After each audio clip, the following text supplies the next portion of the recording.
రెండోదొకటి మీరు ఎట్లాగో అంటే ఒక సిద్ధాంతిగా అనుకోండి, జ్యోతిష్యుడిగా అనుకోండి, ఏదైనా కావచ్చు. లడ్డూ విషయం మీద ఇంత చర్చ జరిగింది కదా! మామూలుగా కల్తీ అనేది కాకుండా ఇంకా 4 అడుగులు ముందుకు వేసి బాత్రూములు కడిగే హార్పిక్‌లతోటి, లైజాల్స్ తోటి వీటితోటి దాన్ని కంపేర్ చేసి మాట్లాడిన విధానం. వెంకటేశ్వర స్వామి అంటే ఆ మహత్యం ఏంది అందరికీ తెలిసిన విషయమే కదా! ఎఫెక్ట్ ఏ రకంగా ఉండబోతది? అంటే ఇక్కడ తిరుమల జోలికి, దేవుడి జోలికి వెళ్ళకూడదు. అంటే ఇప్పుడు నాకు తెలిసి ఏంటంటే సిబిఐ వాళ్ళు ఇన్వెస్టిగేషన్ చేయాల్సింది ఎవరిని అని అంటే లడ్డు తయారు చేసిన వాడిని కాదు, నెయ్యి పంపించిన వాడిని కాదు, లడ్డు అమ్మినవాడు కాదు, లడ్డు కొనుక్కున్నవాడు కాదు, లడ్డు తిన్నవాడిని నైవేద్యం, లడ్డు తిన్నవాడిని ప్రశ్న వేయాలి. సిబిఐ ఇప్పుడు కొత్త సిట్ వేశారు కదా, ఏం తెలుస్తుందండి లడ్డు తిన్న వాళ్ళకి? లడ్డు తిన్నవాడు శ్రీనివాసుడు కదండి. లడ్డు తిన్నది ఎవరు ఇక్కడ? ఓకే, శ్రీనివాసుడిని అడగాలి. ఇప్పుడు ఏమైనా నువ్వు తిన్న లడ్డు ఎలా ఉంది, దీనివల్ల నీకేమైనా మానసికంగా శారీరక ఆరోగ్యం దెబ్బతిన్నదా, ఎప్పటి నుంచి ఎప్పటి వరకు లడ్డు తిన్నావు, ఎన్ని లడ్డులు తిన్నావు, నీకేదన్నా అందులో దుర్వాసన ఏమైనా వచ్చిందా, ఫలానా వచ్చినాయి అంటున్నారు, వచ్చినాయా అని ఎవరిని అడగాలి? సిట్టు వాళ్ళు. మనకు శ్రీకృష్ణదేవరాయల ఆస్థానంలో డిండి భట్టు అనే వెళ్ళాడు. నేను సకల శాస్త్ర కోవిదుడిని, నన్ను ఢీకొనేవాడు ఈ అంగవంగ కళింగ కాశ్మీర కాంబోజ్ సౌరాష్ట్ర మహారాష్ట్ర మగధ మాళవ నేపాళ దేశాలలో ఎవరు లేరు అన్నాడు. అంతటి గొప్ప శాస్త్రం నా దగ్గర ఉంది, నన్ను ఢీకొనేవాడు విజయనగర సామ్రాజ్యంలో ఉన్నారా అని అడిగాడు. ఓ దానిదేముంది, ఉన్నాడని చెప్పేసి శ్రీకృష్ణదేవరాయలు ఏం చేశారు, తెనాలి రామకృష్ణుడు పిలిచారు. పిలిస్తే సరే సాయంత్రం 6 వచ్చేస్తాను, రెడీగా ఉండమని అన్నాడు. ఇంత ఒక పెద్ద పుస్తకానికి బట్ట చుట్టి తీసుకెళ్ళి ఆ వేదికపై పెట్టాడు. అయ్యా, మీరు అన్ని శాస్త్రాలు చదివారంటున్నారు, మీ దృష్టిలో తిలకాష్ట మహిష బంధనం అనేటువంటిది మీరు విన్నారా అని అడిగాడు. తిలకాష్ట మహిష బంధనం అంటే విన్నారా అని అడిగారు. ఈయన డిండిభట్టు అనేక రకాలుగా చర్చించుకున్నాడు. ఇది ఎక్కడన్నా వినలేదండి, నేను చదవలేదండి అన్నాడు. ఒప్పుకున్నాడు. అంటే ఓడిపోయపో అన్నాడు. రాయలవారు అంటే డిక్లేర్ చేశారు, నేను తిలకాష్ట మహిషబంధన గ్రంథాన్ని చదవలేదు అన్నాడు. పోనీ లాజిక్గా ఎప్పుడన్నా మీరు ఈ పేరు విన్నారా అని అడిగాడు. తిలకాష్ట మహిషబంధన అనే పేరు మీరు విన్నారా అని అడిగాడు. ఫస్ట్ క్వశ్చన్కి ఏం అడగలేదు, నేను వినలేదను. అంటే ఓడిపోయామన్నారు. అయినప్పటికి కూడా రాయలవారు అవతల పక్కన సిద్ధాంతి గారికి గౌరవించి పంపించాడు. అంతా అయిపోయాక రాయలవారు అడిగారు, రామకృష్ణ ఏమిటిదని అడిగాడు. తిలకాష్ట మహిషబంధనం అండి అన్నాడు. సరే నాకు చెప్పబోయే రహస్యం అన్నాడు. ఏమీ లేదండి, తిలకాష్టం అంటే నువ్వుల కట్టె, తిలకాష్టం అంటే నువ్వుల కట్టె, నువ్వుల కంప, మహిషం అంటే దున్నపోతు, బంధనము దున్నపోతు కట్టే తాడు మోకు. దాన్ని ఏం చేశాడంటే ఈ నువ్వుల కట్టి పైన పట్టుమంచి కట్టుకొచ్చి చూపించాడు. మరి అట్లా సిట్టు వాళ్ళు పోయి లడ్డు తిన్న శ్రీనివాసుడిని అడగాలి. రెండోది హార్పిక్ ఏదో అన్నారు. సహజంగా ఏంటంటే ఆయిల్ ట్యాంకులు క్లీన్ చేస్తుంటారు. మన ఇంట్లో మన సెప్టిక్ లీటర్ని హార్పిక్తో పోసి కడుగుతుంటాం కదా, అట్టగే పాపం చూస్తుంటాడు సెప్టిక్ ట్యాంకులు కడిగినట్టుగానే ఆ ట్యాంకులు కడుగుతారు. కాబట్టి ఏమైనా స్మెల్ వచ్చిందేమో. ఇవన్నీ కూడా ఒక ఎత్తు అయితే, మిర్రర్ ప్రేక్షకులకు ఒక కథ చెప్పదలుచుకున్నాను మీ ద్వారా. చెప్పండి. లడ్డు గురించి చర్చించడం వలన వచ్చే పాపం ఏమిటి అని. లడ్డు గురించి నెగటివ్గా చర్చించడం వల్ల వచ్చే పాపం ఏంటి? నెగిటివ్ పాజిటివ్ పక్కన పెడదాం. లడ్డు గురించి చర్చ జరిగితే పాపం ఏంటి? పాపం ఏమిటి? ఒక గ్రామంలో ఒక కార్తీక మాసంలో ఒక బ్రాహ్మణుడు అన్నదానం చేస్తున్నాడు గ్రామస్తులందరికీ. ఈ అన్నదానంలో ఏం చేస్తున్నారంటే అందరూ వారికి నచ్చినటువంటి పాలు, పెరుగు, సరుకులు, కూరగాయలు తెచ్చిస్తున్నారు.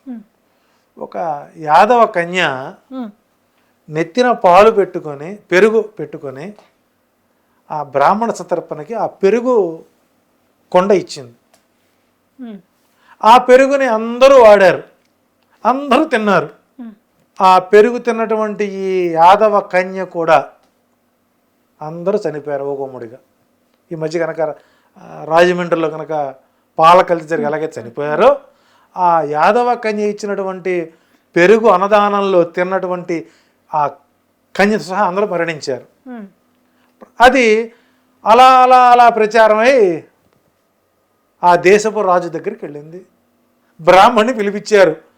ఇంతమంది చావుకు కారణం నువ్వే, కాబట్టి నీకు ఎందుకు ఉరిశిక్ష వెయ్యకూడదు అని మంత్రులను అడిగారు. ఆ సమయంలో నిజ నిర్ధారణ జరగకుండా ఏ వ్యక్తిని కూడా దోషిగా నిర్ణయించదు. ఈరోజు మనకు జ్యుడిషియల్ కోర్టు కూడా ఒక ఎక్యూజర్ అంటే నీవు నేరము ఆపాదించబడినటువంటి దోషి మాత్రమే, నువ్వు ముద్దాయివి కాదు. అట్లా ఆ సమయంలో బ్రాహ్మణుడికి ఉరిశిక్ష వేయమని చెప్పాడు రాజు.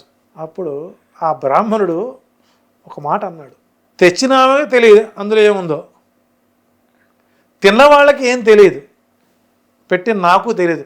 రుచి సన్నం పెట్టం కదా, లడ్డు దేవుడికి మనం దేవుడి ముందు పులిహోర పెడతాం. పులిహోర కనుక భగవంతుడు చేత్తో తింటాడు అని కనుక ఒక్కసారి జరిగితే ఎవడు స్వామివారికి ఫోటోకి అన్నం కూడా పెట్టరు. మనం కొట్టిన కొబ్బరి చెప్పులు దేవుడు తింటాడు అంటే కొబ్బరికాయ కొట్టడు. మన నెత్తిన వెంట్రుక మొలవదు అని అంటే ఒక్కడు కూడా వెంకటేశ్వర వెంట్రుకలు ఎవరు కదా. అట్లాగే వెంటనే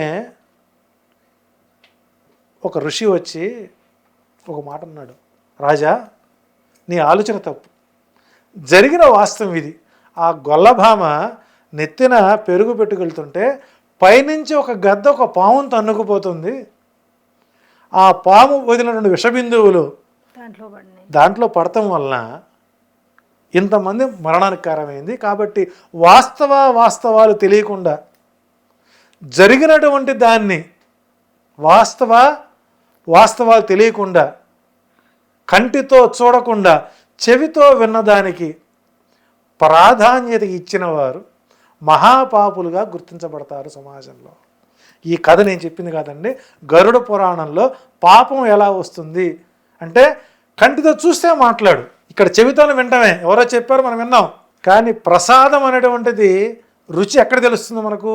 నాలిక మీద మొదటి అంచుకు తెలుస్తుంది. కాబట్టి ఒక లడ్డు గురించి మనం పదే మనం మాట్లాడుతుంటే మన కర్మ మనం పెంచుకుంటూ పోతున్నాం. ఈ రోజున వీళ్ళు వెళ్ళాల్సింది ఎవరు? ప్రభుత్వం ఎక్కడికి వెళ్ళాలి? నేను ఒక క్వశ్చన్ అడుగుతాను, సుప్రీంకోర్టుకి వెళ్ళి. నేను ఒకటి నిజంగా తెలిసి సరే, ఇప్పుడు వాళ్ళు పదే మాట్లాడడము, నిందలు వేయడము, ఒక పవిత్రమైన లడ్డూని ఒక అపవిత్రం చేసేలాగా మాట్లాడిన వైనం చూసినాం. ఇంకొక ఆస్పెక్ట్లో నిజంగా తెలిసి దాన్ని నిజంగానే కల్తీ పరచాలనే ఉద్దేశం ఉంటే, తెలిసి కూడా ఇది మనకు సంబంధం లేదు మనము చేద్దాము అనే దృక్పథం కలిగి ఉండే వాళ్ళు ఉంటారా? అలా జరిగి ఉంటే ఒకవేళ ఇప్పటి వరకు కలియుగంలో భగవంతుడికి పెట్టేటువంటి నైవేద్యాన్ని దానిలో ఏదో చేద్దామనేటువంటి వారు సమాజంలో లేరండి. కాకపోతే క్వాలిటీ తగ్గించచ్చేమో కానీ దేవదేవుడి ప్రసాదంలో కల్తీ చేస్తారని ఊహించుకోవట్లా. చిన్న లాజిక్ అసలు ఇది కాదని తీసిపోయి లడ్డు పక్కన పెట్టండి. భారతదేశంలో ఆవులు ఎన్ని ఉంటాయి పర్సెంటేజ్ ప్రకారం? ఎన్ని ఆవు పాలు కాస్తే నెయ్యి వస్తుంది? ఒరిజినల్ ఆవు నెయ్యి కావాలంటే 3,000 నుంచి 6,000 రూపాయలు ఉంటుంది. 3,000 నుంచి కరెక్టే 6,000 అంటే 100 లీటర్ల పాలు కాస్తే 1 లీటర్ నెయ్యి వస్తుందండి. 1 లీటర్ ప్యూర్ నెయ్యి వస్తుంది. ప్యూర్ నెయ్యి 1 లీటర్ వస్తుందండి. నీకు మనం ఇంట్లో వాడే గ్రౌండ్నట్స్ పల్లీలు కొట్టుకెళ్తే కేజీ 180 రూపాయలు చెప్తే 180 రూపాయలతో కొన్నటువంటి గ్రౌండ్నట్స్ని పల్లీలు ఆయిల్ చేస్తే 250 ml వస్తుంది. మరి అదే సేమ్ రేటుకి నీకు పల్లీ ఆయిల్ వస్తుంది కదా, మరి దీన్ని ఏమనాలి? మనకు వచ్చే పాలు కల్తీ అని కాదా? ఒరిజినల్ పాలే డైరీస్ నుంచి వస్తున్నాయా మనకు? ఆ వెళ్ళిన పాలని పూర్తి స్థాయిలో క్రష్ చేసి దాన్ని పౌడర్ తీసి మ్యాలిక్యూర్ తీసేస్తున్నారు కదా, కల్తీ కదా. కాబట్టి కలియుగంలో విశ్వామిత్రులు లేరండి. విశ్వామిత్రుడు ఒక్కడికే తెలుసు, సృష్టికి ప్రతి సృష్టి, కరివేపాకు వేపాకు బర్రె గొర్రె అంతే తప్ప దేవదేవుడికి చెప్పేటట్టు ప్రసాదాన్ని క్వాలిటీ తగ్గించచ్చేమో కానీ కల్తీ మాత్రం చేయరు. దాని గురించి ఆలోచించుకొని మన కర్మను మనం పెంచుకోవడం తప్పు. భగవంతుడు అనేవాడు ఎక్కడో ఏదో రూపంలో ఆ వ్యక్తి వాళ్ళు చేసి ఉంటే కనుక మళ్ళా పునర్జన్మ నైవేద్యతే వాడు రవరవ నరకాలు అనుభవించవలసిందే. ఒకవేళ అలా చేసి ఉంటే ఆ పేరు తెలిసిన ఆ పేరు తలుచుకున్నా కూడా మనకు పంచమహాపాతాలు చుట్టుకుంటాయి. సో కాబట్టి నా ప్రగాఢ విశ్వాసం దేవదేవుడికి కల్తీ ప్రసాదం తినలేదు అనేది నా ఆత్మవిశ్వాసం. కానీ నిజంగా చెప్పాలనుకుంటే అంటే నేనైతే అనుకుంటున్నాను ఒక 20-30 ఏళ్ళ నుంచి కావచ్చు ఎప్పటి నుంచి అయినా కూడా మీరు అన్నట్టుగా ప్యూర్ నెయ్యి అయితే వెళ్ళింది అయితే లేదు. అది ఉన్న మాట వాస్తవం. ఎవరు ఎంత మాట మన గోసంపద తక్కువ కదండి మనకు. అదే. రెండోది సీమ ఆవులకి మన జెర్సీ ఆవు పాలని తిరుపతి దేవస్థానంలో వాడరు. ఓన్లీ నాటు ఆవుల పాలే స్వామి నైవేద్యం పెడతారు. మరి కర్ణాటక మొత్తం జెర్సీ ఆవులు. మనకు వచ్చేటువంటి పాలు ఆవు పాలు ప్యూర్ రావు, బర్రె పాలతో కలిసి వస్తాయి డైరీస్కి కూడా. సో ఇక్కడ భారతదేశంలో ఆవుల సంపద ఎంత ఉంది, ఆవు పాలు ఎన్ని ఇస్తాయి, ఆ ఎన్ని పాలు ఇస్తే అవి కాచి వడపోస్తే ఎంత నెయ్యి వచ్చింది అనేది ముందు ఒక సర్వే చేయమనండి. సమాధానం చెప్పవలసింది ఎవరు? శ్రీనివాసుడు. అవకాశం కోసం, ఆసరా కోసం, తన మీద జరిగేటువంటి ఈ తాను తిన్న పదార్థం మీద జాడి కోసం ఇంకొద్ది సమయాన్ని చూస్తున్నాడు. ఎప్పుడు కూడా ఆయన తొందరపడ్డు. మనం తొందరపడవచ్చు, మన తొందరపడి మాట జారచ్చు. కానీ భగవంతుడు మాట్లాడకుండా ఒక్కసారి రెప్ప కొట్టాడు అని అంటే నిజంగా కల్తీ జరిగి ఉంటే దాని పరిస్థితి వేరుగా ఉంటాయి. ఆ ప్రళయం వేరుగా ఉంటుంది.